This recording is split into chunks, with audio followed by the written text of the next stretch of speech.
always count. I can always count on the Guthries. Okay, we're gonna bring it back together.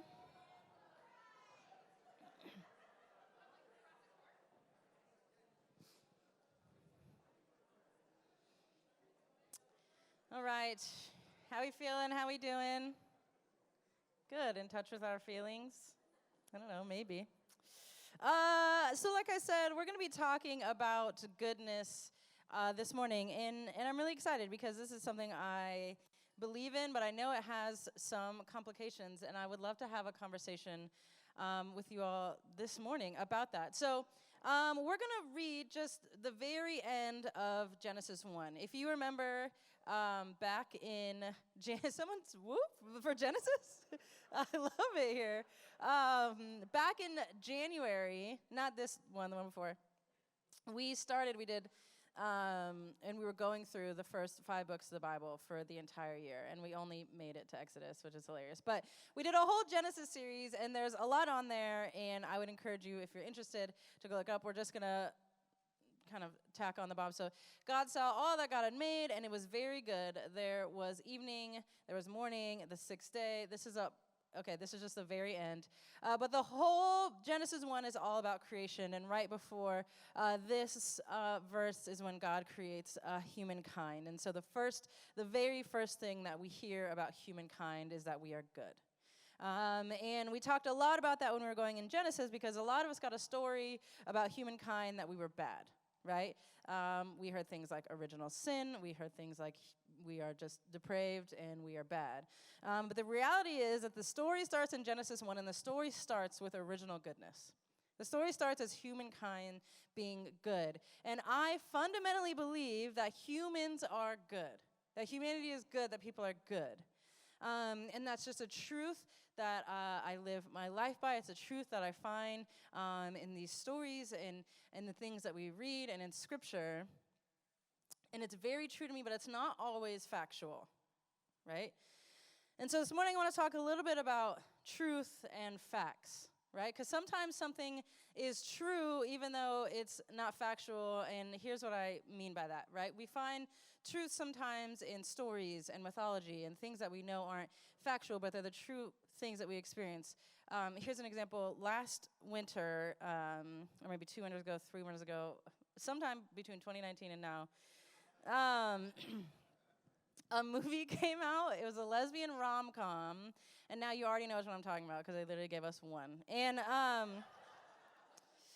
it was Kristen Stewart and another person. Okay, I love it here. And it was called Happiest Season, although it wasn't the happiest movie. And so here's the premise of the movie, right? There's a couple, these 2 women, they're dating. One of them hasn't told her family yet, right, that she's dating a woman, takes Kristen Stewart home, right, even though her parents don't know. Shady. And then, chaos ensues, and then she kind of gets outed, and then they break up. And then anyways, there's this scene where the girlfriend, who's not Kristen Stewart, could have looked her name up before I started, but I had a lot of things to memorize. And they break up, and she's just like, I can't do this. And so she's in her childhood home, and she has this breakdown. And I boo-hoo-hoo-hoo-hoo cried. I literally boo-hoo-hoo cried at that scene because something not so different happened to me and my wife when we were closeted, and she was like, I just can't do this anymore. If you're not going to be out, we can't be together. And that feeling hit me, and I sobbed. And that was the truest thing ever. But that's not factual thing. They weren't in a relationship. That's not her childhood home. That's not even her real family. They're all actors, okay? None of it was real. And that's what I mean by something being true even when it's not factual. Stories, mythologies, these things are true to us even when they're not factual. In Moby Dick, at the very beginning of the book, when I'm so bad with characters' names. The main man he's sleeping. And did someone say? Ahab. Yes, exactly. Ahab's, and he's sleeping, and he's in New England, and it's winter, and he's sleeping outside, and he writes about how he found that if he keeps his nose or his toes outside of the blanket, it helps him to feel warm, right? that's true in the sense that what he's writing is to feel warmth, you must expose yourself to a little bit of cold. To feel joy, you must experience a little bit of pain, that there's this dichotomy that exists within humanity. And it was just one of the truest things I've ever read of like, oh, that hit me in such a true way. But that is not factual. If you are sleeping outside in New England in the winter, you better cover everything up. No toes, no nose can be exposed. Do y'all see what I mean? There's truth in story, there's truth in mythology, there's truth in experiences, there's truth in something that's not always factual. Okay, so let me make it even more complicated for you this morning. I'm going to require some participation. Are we good? Yeah, okay. All right, so if you can, take your hand, point it to the ceiling. Don't look too closely or you will start to panic thinking that these tiles may fall on you at any time. I cannot confirm nor deny whether or not that's true, so we're going to go through this quickly. So I want you to pick a point at the ceiling, like on the ceiling, and that is the 12, and then I want you to rotate your finger clockwise. So you're going 12, 1, 2, 3, all the way. You're making a clockwise, you're making a good circle. Everyone got it? We're doing a good circle clockwise. Okay, now keep spinning, keep doing everything the same, but start lowering your finger. Just bring your finger down a little bit. Keep bringing it down all the way until it's under your chin. And I want you to take a little gander. Which way is that finger spinning? It's called magic. No, we're gonna do it one more time. We're gonna point at the sky. We got this. We're pointing at the ceiling. We're going clockwise. We're going 12, 1, 2, 3, 4. We're going all the way. Exactly clockwise. Don't change a thing. You just move that little finger. Just keep spinning, bring it all the way down. Don't change a thing. And look down. Which way is it spinning? Hey, I know. A little bit of witchcraft on a Sunday.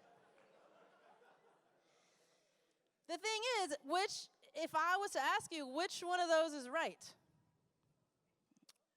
Which one of those is the fact? Oh, we're doing that? We're having multiple facts? It gets complicated, right? The reality is all of that relied on your perspective. All of that relied on what you were looking. The truth of our experience rests so much in where we put our perspective and where we are looking. And by the way, it's worth noting, since we are in Black History Month, sometimes that is a really good analogy to think about when someone brings up the reality that there's an entire truth and there's an entire reality that maybe you've never heard of. And so when they say something like, hey, it's really racist here, and you're like, no, it's not. Maybe you're just looking up.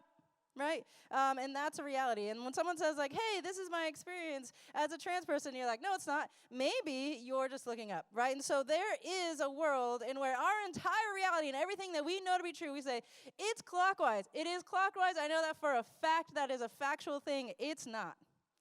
That's just the way you're looking, right? It's important as we navigate and we understand what it means to be a part of this world, because there are a lot of complications with things that we believe in or we want to be true or that we experience, or we know that our own experiences are limited. And so when we talk about the goodness of people, here's what I believe to be true. People are good. People are inherently, fundamentally good, and they do bad things. And I always like to think about, okay, the truth of the story that I believe in is that people are good. I'm looking up.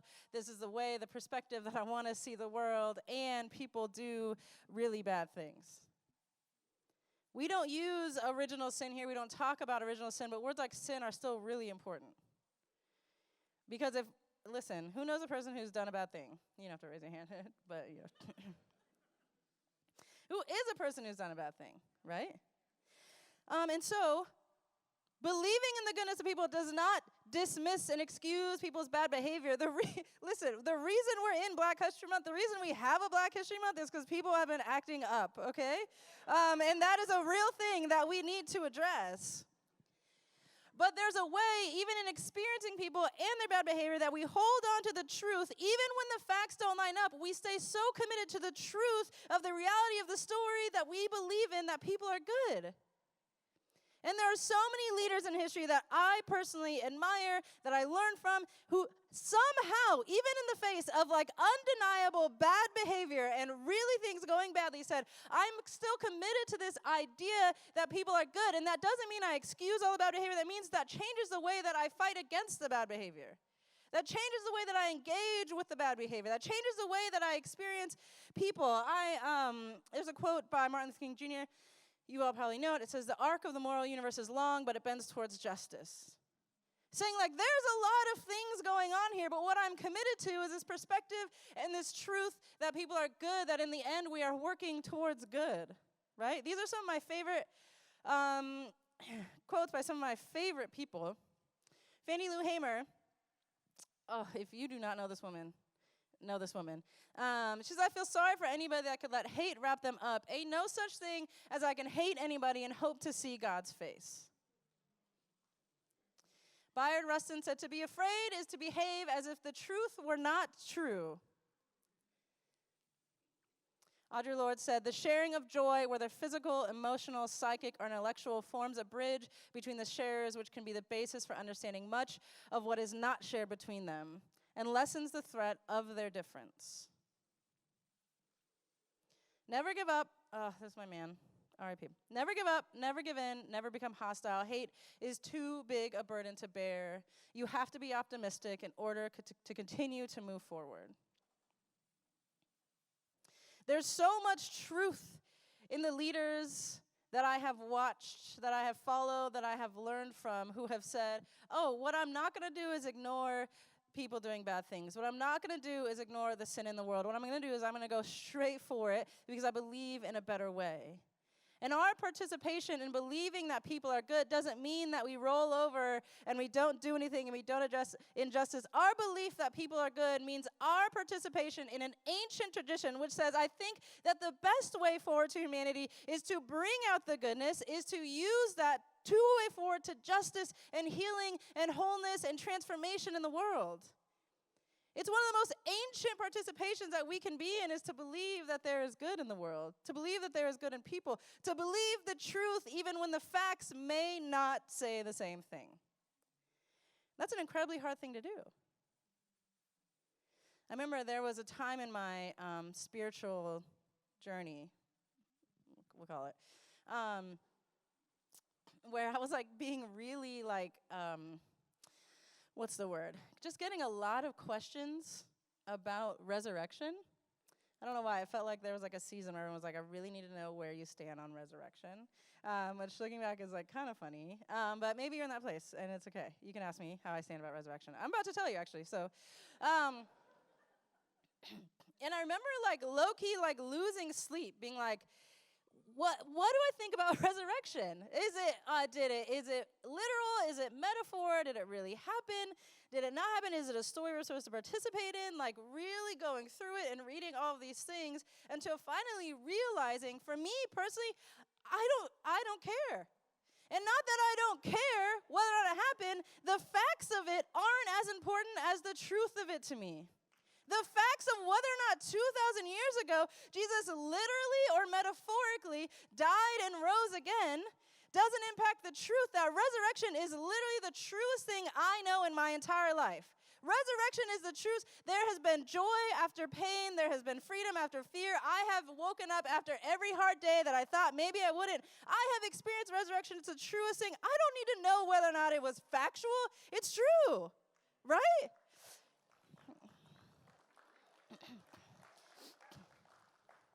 And sometimes, I think especially now, we can get so overloaded in the facts, with the facts. I'm not saying they're not important, but our commitment to knowing and understanding what we believe to be true is our guiding light in how we respond to those facts, and how we interact with those facts, and how we deal with those realities. It's our commitment to what we say. This is the story that I believe in. My core commitment to resurrection changes the way that I deal with pain. It doesn't change whether or not I have to. It changes the way that I do. My commitment to people being good and believing in the goodness of people, it doesn't change whether or not I have to deal with bad behavior. It changes the way I deal with bad behavior. The reality is, I believe people are good and they do bad things. I believe I'm good. And I've done bad things. And as much as I want to be, I'm probably not done. Maybe less intentional. He values that you're good. That does not excuse you from doing bad things. But how does your belief in your own goodness change the way you even deal with your own bad behavior? Bad behavior is such a funny phrase that I just decided to use. Feels better than like original sin. It was like very special to hear William talk about his experience in writing that song, and that song was so beautiful. Because we all know what it feels like to mess up. We all know what it feels like to, like, you have been on this world long enough, every single one of you, that you have been hurt and you have hurt someone. That you have been wounded and you have wounded. And our response to those things depends greatly on what we believe to be true about ourselves and about the people around us. And in the unity prayer this morning, when Johnny was saying, if you can believe something to be true about you, that is your first step to believing it to be true about someone else. And that is the second step on a long set of steps to believing it to be true even about your enemy. Again, not to say that we don't stand up for what is right, that we don't fight for justice, but this ancient tradition and the story and the truth that we have and we believe in says we're going to choose to do it in a way that is ultimately going to bring more healing first to ourselves and then to the people around us. We all know the difference, like Brene Brown says, the difference between guilt and shame is I did something bad and I am bad. And that is a fine line. I've done some things where I'm like, you were just like, not like yourself. You ever just do something and you're like, I don't deserve a good thing. This was bad. I messed up. I hurt someone. Recovering from, it is easier. Okay, now I'm going to come back to you. But it is so much easier for me, I don't know if you can relate, to like, acknowledge that someone was hurting and maybe they did something that hurt me, and like I can move through that. But you ever been the one who did the hurting? I'm still not over. Now we're just welcome to my therapy session. But the truth of the goodness of who we are as people has to be true about me. If I ever want it to be true about everyone. And for where I want to go in the world, for the people I want to follow, for the way I want to model my life, it has to be true about everyone. Which means it has to be true about me, which means I have to do that work. That means the facts can be the facts, but the truth is something I have to focus on and come back to and say, although these things may happen, although these things are real, this is the ancient tradition and story and narrative. And the reason that we come back here week after week and we read these scriptures and we tell these stories is because we believe that they have something for us today. And what they have for us today is a way forward. And what we desperately need today is a way forward. And that way forward includes ourselves and includes the people around us. And believing in the goodness, although I would want it to just say like, yeah, people are good and that's that and that's simple. No, people are good and they act up. And we're good, and we act up, and the facts get really complicated, but I'm choosing to just stay committed to that truth because I believe it to be true, because I've seen it and I've experienced it. Yeah, that's the end. With that, you're going to grab the same 3 or 4 people around you, and how can various identities and the biblical texts used to... I don't think that is the... It feels unrelated, and upon further reflection, yeah, you know what? You're going to grab 3 or 4 people around you and just talk about what is on your mind right now. What are you thinking? What are you thinking? Okay, enjoy.